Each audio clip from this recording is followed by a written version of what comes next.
हाल ही में सुजानगढ़ नगर परिषद की बजट बैठक होने के बाद भाजपा नेता व पूर्व सभापति बाबूलाल कुलदीप ने जिस प्रकार से भ्रष्टाचार व अनियमितता के आरोप लगाए, उसके बाद कांग्रेस की ओर से उनका प्रत्युत्तर देने के लिए मात्र एक पार्षद का चेहरा सामने आया। इस बारे में वार्ड नंबर 40 के पार्षद इकबाल खां कायम खानी ने कुलदीप पर काउंटर अटैक करते हुए कहा कि जो लोग आपके कार्यकाल में ईमानदार थे वो आज अचानक से कैसे बेईमान हो सकते हैं।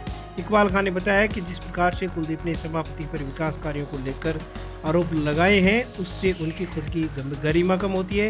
इकबाल खान ने कहा कि पर्ची सरकार की तरह कुलदीप ने जो बातें कही हैं वो सत्य से कहीं भी वास्ता नहीं रखती।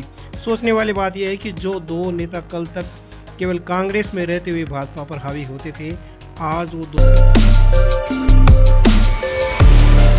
दोनों खुद आमने सामने आपसी जुबानी जंग में शामिल हैं। आप ही देखिए पूर्व उपसभापति के बयानों पर पार्षद इकबाल खां कायम खानी ने क्या क्या काउंटर अटैक करते हुए जवाब दिया है।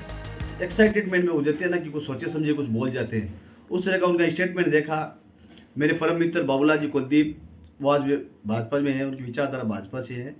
मैं उनकी पार्टी वाली बात नहीं करके मैं उनसे ये कहना चाहूँगा कि आप सुजानगढ़ में एक चर्चित चेहरे रहे हुए हैं, आपने चुनाव लड़े हैं, 20 साल से आप राजनीति कर रहे हो, लोग आपको पसंद करते हैं, लेकिन आप ये अचानक से ऐसे कैसे स्टेटमेंट दे रहे हैं बिना सोचे समझे, बिना कुछ धरातल में जिसका कोई नहीं है। ऐसी बातें आप करोगे तो आपका मैसेज गलत जाता है।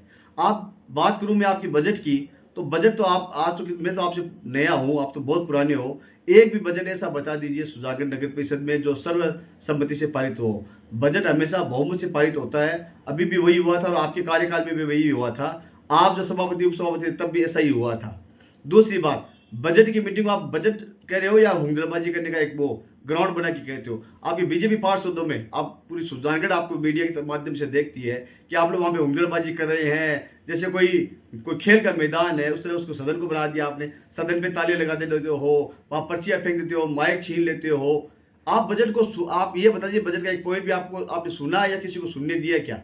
आप बजट को सुनते पढ़ते तो जनता भी सुनती, आपको लगता है कि इसमें ये कमी है, क्योंकि आपको लगता था कि बजट पूरा भरपूर सुधार के विकास के लिए है। ये जनता सुनेगी तो इनकी कांग्रेस की या सभापति की वाई होगी, क्योंकि उन्होंने सुजानगढ़ के इतिहास में एक ऐतिहासिक काम किए हैं और ये बजट उनके लिए सोने पे सुहागा होगा। इसीलिए आप लोगों ने हुंगरबाजी करके, माइक छीन के और उस बजट को किसी को ना तो पब्लिक को सुनने दिया, ना पार्षदों को सुनने दिया और ना आप खुद सुने।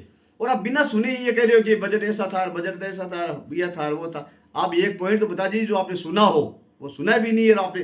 दूसरी बात, आप कह रहे हो ये ऑटो टिपर की बात कर रहे हो, आपने मीटिंग में बात करी थी। अब ये ऑटो टिपर की स्थापना सुजानगढ़ में आपके कार्यकाल में और आपके द्वारा ही की गई थी और आप ही ने उनको दिया था। और मैं आपको याद दिला दूं कि आप ही ने एक बोर्ड मीटिंग के अंदर उनके रुके हुए पैसे बोर्ड मीटिंग में लेकर और आपने बहुमत से उसको पैसे दिलवाने के लिए उनसे नगर परिषद आयुक्त से आपने किया कहा था और बोर्ड मीटिंग में उठाया था। वो आपके ऑन रिकॉर्ड मिल जाएगी कि आपने ही उनको पैसे दिलवाए थे। और आज आप कह रहे हो कि भ्रष्टाचार है, वो फलाना है, वो डिगड़ा है। अब मैं आपको याद दिला दूं कि ये सुजानगढ़ के लिए 4 साल वाकई में बेमिसाल है। एक महिला सभापति जो पहली बार राजनीति में कदम रखा है, 4 साल से उसकी राजनीति हुई और सुजानगढ़ को उसने सही मायने में सोचो ना तो आप अपने दिल पे आदर कर दो कि स्मार्ट सिटी है या नहीं है। आप सुजानगढ़ स्टेशन से लेके और अपने कोर्ट तक और इधर पूरे बाजार के अंदर ऐसी रोडें आपने आपकी पूरी राजनीतिक कैरियर में आपने कहीं देखी है तो आप मेरे को बता दो।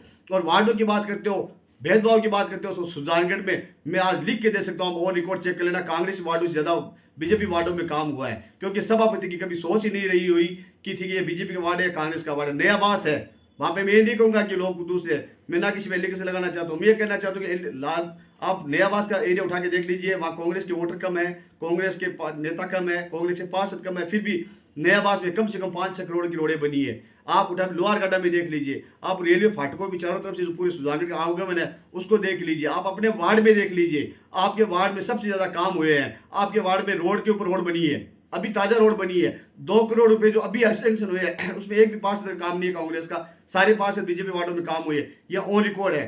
चेयरमैन साहब आप पुराने हमारे चेयरमैन रह चुके हैं, उपसभापति रह चुके हैं और एक बड़ा चेहरा है सुजानगढ़। आप इसे अगलन बातें करोगे ना तो आपका मैसेज गलत जाता है। आप सोच समझ के धरातल की बात कीजिए और धरातल पे बात कीजिए। मैं आपको चैलेंज करता हूँ, एक भी बात बता दीजिए कि सभापति ने कहाँ भेदभाव किया है। आप सुजानगढ़ में वो रिकॉर्ड देख लीजिए, पार्षदों को पूछ लीजिए, या आप चापड़ी तलाई का मामला ले लीजिए। सालों सालों से लोग बेहाल थे, आज चापड़ी तलाई की हालत देख लीजिए। और पीसीबी के सामने से लेकर सालासर को जो जोड़ती हुई रोड है, वो रोड आप चेक कर लीजिए। इस रोड आपने कभी अपने रात की कार्यकाल में देखी तो कहीं बता दीजिए। आप ऐसे अगली बातें आप करते हो।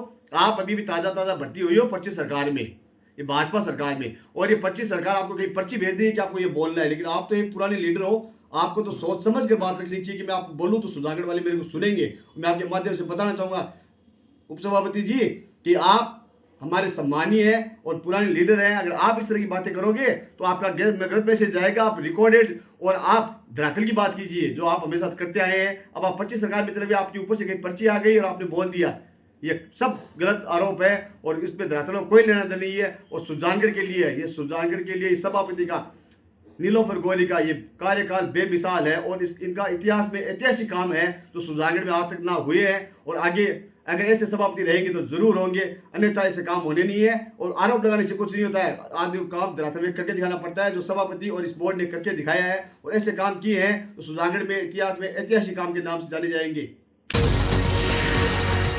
ग्रामीण क्षेत्र के एक विद्युत विभाग के कर्मचारी की सोशल मीडिया पर लगाई गई पोस्ट से सुजानगढ़ के राजनीतिक गलियारों में उस वक्त हड़कंप मच गया जब उसने लिखा कि मेरे द्वारा सही काम करने के इनाम स्वरूप एक भाजपा नेता के दबाव में आकर उनका ट्रांसफर कर दिया गया।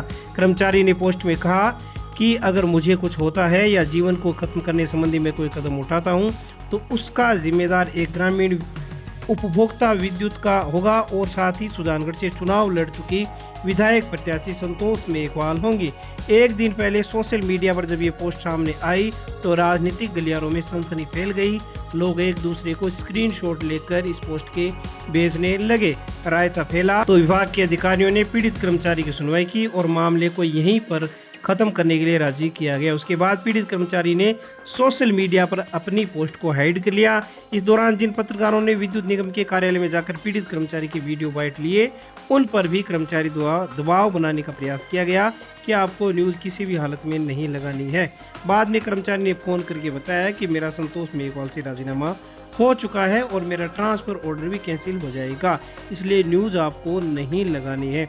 बार बार मीडिया कर्मियों को प्रेशर में लेकर खबर को दबाने का प्रयास किया गया। दरअसल बालेरा गांव में एक व्यक्ति घर के बिजली बिल से जुड़ा पूरा मामला था, जिसको लेकर सामने आया कि ऑन स्पॉट बिलिंग के चलते मौके पर रीडिंग को लेकर ओरिजिनल बिल बनाया गया था।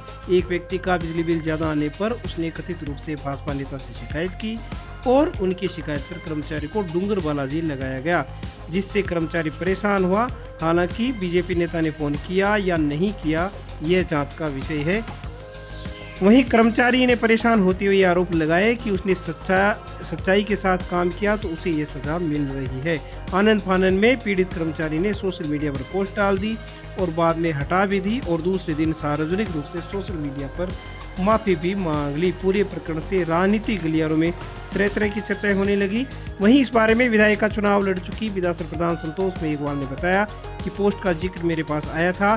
संबंधित कर्मचारी ने किसके कहने पर पोस्ट लगाई, ये किसी के बहकावे में आकर ऐसा किया, ये जांच का विषय है। लेकिन अब उसने माफी मांग ली है। ट्रांसफर किसी के कहने से नहीं होते, ये तो सरकारी सेवा का अनिवार्य हिस्सा होते हैं। दूसरी ओर इस प्रकार की पोस्ट सामने आने से दबी जुबान से चारों तरफ ये चर्चा होने लगी है कि क्या कर्मचारियों को नेताओं द्वारा प्रेशर में लेकर प्रताड़ित किए जाने का काम किया जाता है।